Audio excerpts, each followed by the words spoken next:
어떻게 오전 말씀하고 그에 동일한 말씀이 되겠습니다. 어떻게 저도 다니엘 6장 10절 말씀 가지고 말씀을 나누려고 하는데 어떻게 아침에 또 귀한 말씀 주셔가지고 여기 설 때마다 목사님이 말씀 주시는 거 하고 또 이렇게 같이 합해지면 참 제가 많이 부담스럽습니다. 예, 오늘 시편 52편 17절에서 뭐라고 그럽니까? 시편 기자는 저녁과 아침과 정오에 기도한다 이렇게 말하고 있습니다. 말하자면 하루에 3번씩 기도한다는 거예요. 기도 생활을 위해서 우리는 항상 여기에 3번씩이라고 이야기하지만 항상 깨어서 기도한다는 말씀입니다. 우리는 어떠한 시간을 이렇게 정해놓지 않으면 우리의 기도하는 생활이 많이 이렇게 낭비될 수가 있어요. 기도해야지 하다가도 또 무슨 일이 일어나면 또 다른 걸 하게 되고 다른 거 하다가 보면 또 기도해야지 하면서 또 다른 일이 터지고 이렇게 기도의 생활에서 우리가 규칙적으로 어떠한 시간을 정해놓지 아니하면 우리의 하루 생활 속에 많은 부분들이 낭비된다는 사실이에요. 그렇기 때문에 우리가 정말 여기에서 기도를 하루에 3번 한다고 이렇게 이야기하지만 우리가 현대 생활 속에서는 그렇게 3번씩 정해놓고 기도하기가 쉽지 않습니다. 직장 생활을 해야 되고 집에서 아이들을 돌봐야 되고 아니면 가정 생활을 해야 되고 여러 가지 사업도 해야 되고 우리가 그렇게 시간을 정해놓고 딱딱하기라는 것은 쉽지 않지만 우리가 정말 하나님을 향해서 다니엘처럼 마음의 문을 열고 항상 기도한다는 그런 의식 속에서 깨워서 기도하라는 말씀입니다. 우리가 항상 기도하는 데 있어서는 기도에 실패하면 우리 인생 전부에 실패한다는 사실을 기억하시기 바랍니다. 왜냐하면 이거는 정말 중요한 말씀이에요.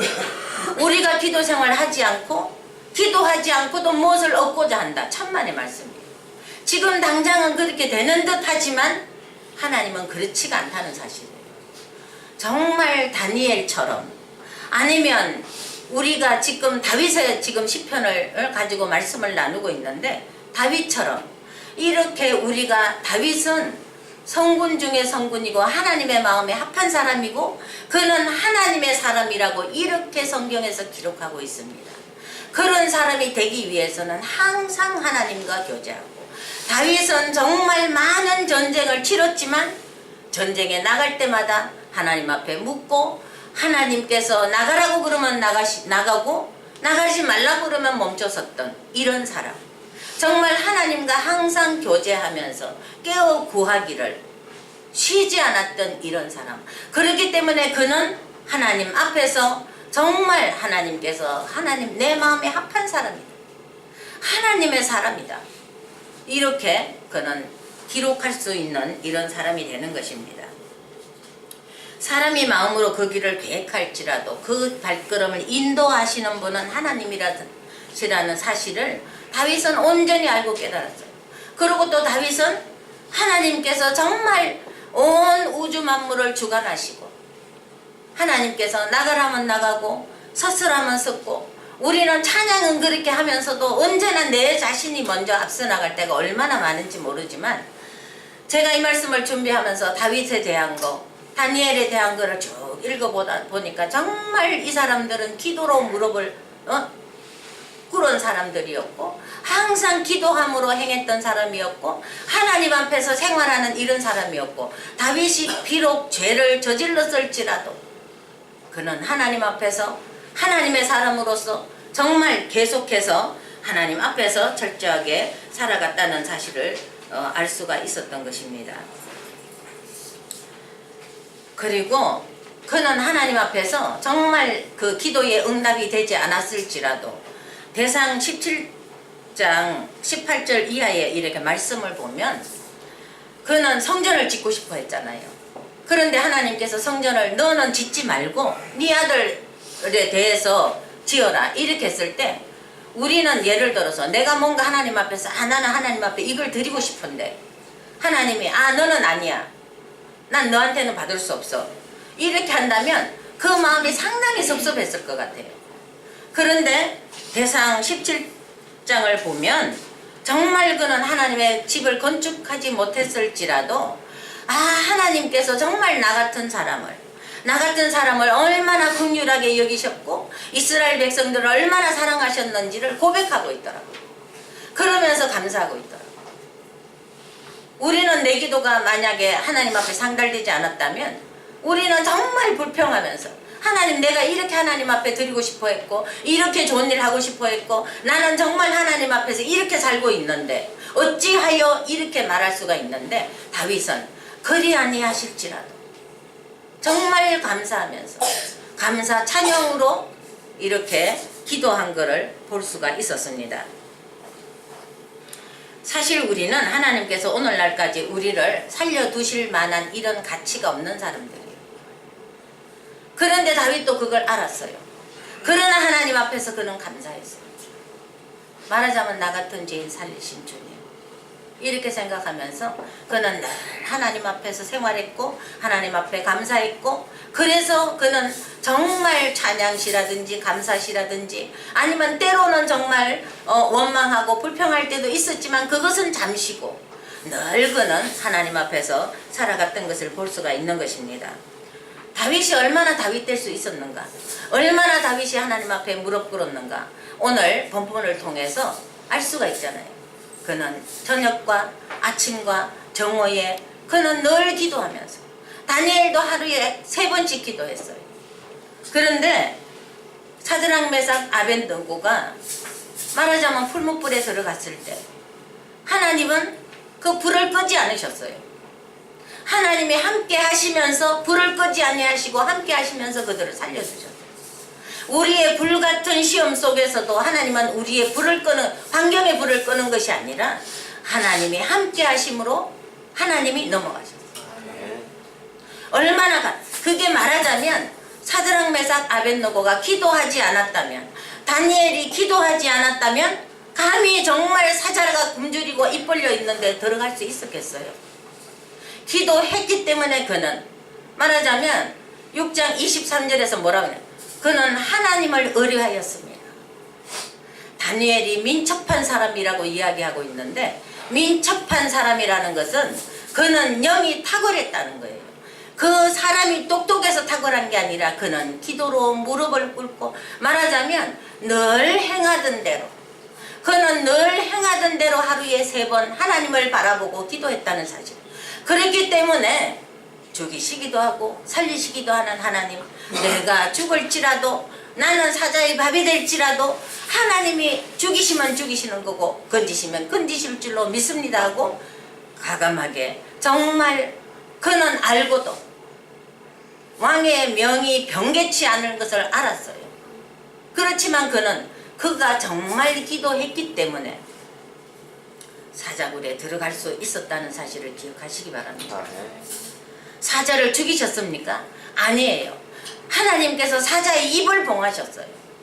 우리의 환경이 사자처럼 달려들지라도 우리가 기도함으로, 목사님이 요새 계속 말씀하시는 게 그거잖아요. 무릎을 꿇는 게 응답의 징조다고 이야기하시잖아요. 그렇기 때문에 저는 늘 진짜 올 한 해 들어서 참 주시는 말씀들이 이 마음에 콕콕콕 박히면서, 금요일날 우리 목사님이 찬양을 주셨는데 기도하는 그 시간, 그때가 가장 즐겁다. 맞습니다, 주님. 가장 즐겁게 해주시옵소서. 기도하는 그때가 가장 귀하다. 우리가 그런 즐겁고 귀하고 그렇게 생각하지 않으면 따로 정해서서, 말하자면 따로 정하지 않을지라도 설거지 할 때라도 주님 감사합니다. 내가 오늘도 건강해서 설거지하게 해주시고, 우리 사랑이를 볼 때도 내가 정말 건강하게 해주셔서 이 아이들을 돌아볼 수 있게 해주시고, 내가 오늘 하루도 살면서 정말 기도할 수 있는 순간순간, 그것이 말하자면 저는 이렇게 묵상이 되어지더라고요. 내가 하루에 얼마 내가 이렇게 기도하자 시간을 정하지 않더라도 늘 이 마음이 주님을 향해서 열려 있다면, 예루살렘을 향해서 그 문을 열고 있다면 우리는 어느 때 어느 순간이라도 기도할 수 있다는 사실을 기억하시기 바랍니다. 그럴 때라도 하나님 이 미끄러운 길에서 미끄러지지 않게 해주시고 다치지 않게 해주시고 감기 들지 않게 해주시고, 그리고 우리는 정말 과부의 원한처럼, 저는 원한도 되지만 원함도 되는 것 같아요. 우리의 원함이 무엇입니까? 저는 늘 마음속에 정말 내 안에 그리스도가 세워졌으면 좋겠다. 아직도 세워지지 않고 있지만 주님, 내가 기도함으로 인해서 목사님이 기도 무릎 꿇는 순간 이거는 응답의 징조로 가셨기 때문에 해주실 줄로 믿습니다. 나는 부족하고 연약하고 나는 아직까지도 어린아이 같지만 주님의 만지심을 바랍니다. 주님, 장님처럼 눈 뜨기를 바랍니다. 믿음대로 됐잖아요. 우리는 그걸 믿어야 돼요. 때로는 원한을 가지고 막 부르짖기도 하고, 그러니까 기도하는 시간이 가장 즐겁고 가장 귀하고, 기도하는 시간에 복을 주시네. 기도하는 시간에 복 받는다는 것을 잘 깨닫지를 못했어. 복 주신다니까. 복 주신다니까. 그런데 말씀을 보니까 이런 말씀, 우리 늘 잘하는 말씀인데도 항상 잊어버리더라고. 너희 중에 누가 아들이 떡을 달라 하면 돌을 주며 생선을 달라 하면 뱀을 주겠느냐? 악한 자라도 이렇게 자식에게 좋은 것을 줄 줄 아는데 하물며 너희 하나님께서냐? 이게 복 받는 거예요. 그게 복인 줄로 믿으시기 바랍니다. 구하지 않으면 안 주셔요. 우리가 하나님이 그렇게 계획하고 정하셨을지라도 그래도 너희는 기도하라. 그래도 우리는 기도해야 돼요. 이미 다 정해진 사실 같지만 그래도 기도하라. 하나님은 그 기도하는 자를 통해서 하나님의 경륜을 이루어 간다는 사실을 믿으시기 바랍니다.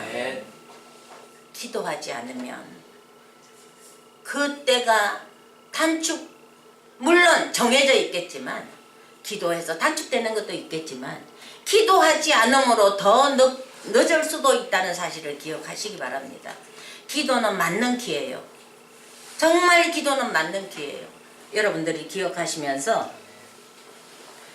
이제 정말 다니엘이 다니엘 될 수 있었고, 또한 다윗이 다윗 될 수 있었고, 또한 우리가 엘리야의 기도를 잘 알고 계시겠지만 우리가 정말 응답되지 않는다고 조바심하면서 두세 번 갔다가 그냥 돌아서는 게 아니라 작은 구름이 떠오를 때까지 무릎 꿇어 기도하는 저와 여러분들 되시는 한 해가 되시기를 간절히 소망합니다. 에베소서 6장 18절, 모든 기도와 간구를 하되 무시로 성령 안에서 기도하라, 이렇게 이야기합니다. 그러면서 이를 위하여 깨어 구하기를 힘쓰라고 이야기하고 있습니다. 이것은 우리가 기도 생활을 결코 허투루 하는 것이 아니라 정신을 바짝 차리고 정말 기도하는 시간을 정하지는 못하더라도 늘 마음속으로 따로 이렇게 내 마음속에서 정말 어느 때라도 주님을 앞세워가는, 어느 때라도 어느 순간에라도 정말 주와 동행하는 이런 기도 생활이 될 수 있기를 간절히 소망합니다. 우리는 은혜를 구하십시다. 은혜가 없이는, 오늘 오전에도 정동희 목사님 그런 말씀 하셨지만 저도 이렇게 정말 주님께서 주시는 말씀으로 기쁘지만 어느 순간 보면 텔레비 틀어놓고는 그냥 기도해야지, 머릿속에서는 기도해야지, 이게 마음의 부담이에요. 기도해야지 기도해야지 기도해야지 막 이렇게 하면서도 그냥 텔레비를 쳐다보고 멍하니 앉아있어요. 어느 날 우리 지민이 집사가 들어오죠. 엄마 왜 그렇게 뭐 걱정이 있어? 어디 아파? 그냥 멍해져요. 우리는 그렇게 해서 기도의 시간을 없애버리고 낭비할 때가 얼마나 많은지 몰라요. 이 머릿속에는 기도해야지 하는 생각으로 가득 차 있어요. 하고 싶지 않은 게 아니에요. 그러나 하나님께서 딱 붙잡아 주시지 않으면 우리는 바로 무릎 꿇기가 쉽지 않다는 사실이에요. 하루에도 얼마나 많은 시간을 우리는 기도를 놓치고 있고 낭비하고 있는 시간이 얼마나 많이 있는지 몰라요. 그렇기 때문에 다윗은 이렇게 시간을 정해놓고, 그리고 사도행전 3장 1절에 보면 제9시 기도 시간에 성전에 올라가는 베드로와 요한이 누구를 만났습니까? 안전뱅이를 만나서 고침받는, 고침을 주는 그리스도의 이름으로 이렇게, 물론 그때는 유대의 습성에 따라서 그렇게 기도를 했겠지만 그래도 우리는 시간을 정해놓고 뭔가 한다는 것은 그게 정말 기도의 복받는 길이라는 것을, 기도할 수 있는 가장 좋은 시간이라는 것을 기억하시면서 이제 우리는 기도에 바쳐야 될 시간을 빼앗기지 않도록 경계해야 될 것입니다. 항상 기도하면서 깨어 구하기를 간구하는 저와 여러분들이 되시기를 간절히 소망하면서 올 한 해 동안 정말 말씀을 붙잡고, 우리는 기도해야 될 게 살펴보면 너무나 많더라고요. 내 문제가 아니면 옆 사람 문제, 이 사람 문제, 저 사람 문제, 들려오는 모든 소식들이 기도의 제목이에요. 어제도 김희주 권사님 전화 드렸는데 안 받으시길래 그냥 피곤하신가 보다, 어디 편찮으신가 보다. 그리고 우리 사랑이 내가 오후에 왔기 때문에 잊어버렸어. 지민이 집사가 들어오더니 그 정말 혁오 형제가 다쳤다는 그 소식을 듣는데 정말 우리한테는 한순간도 그냥 넘어가지 않아. 기도하라고 또 큰 제목 주셨고, 우리는 이렇게 해서 내 기도 제목이 아니면 이 사람 기도, 저 사람 기도, 교회에 몇 분 안 되지만 한 사람 한 사람 놓고 보면 문제없는 사람이 없어요. 그렇기 때문에 우리는 올 한 해 동안 정말 기도의 시간을 따로 정하지 않더라도 늘 마음의 창을 여시기 바랍니다. 하나님을 향해서 여시고 기도할 수 있는 저와 여러분들이 되시기를 간절히 소망합니다. 기도하겠습니다.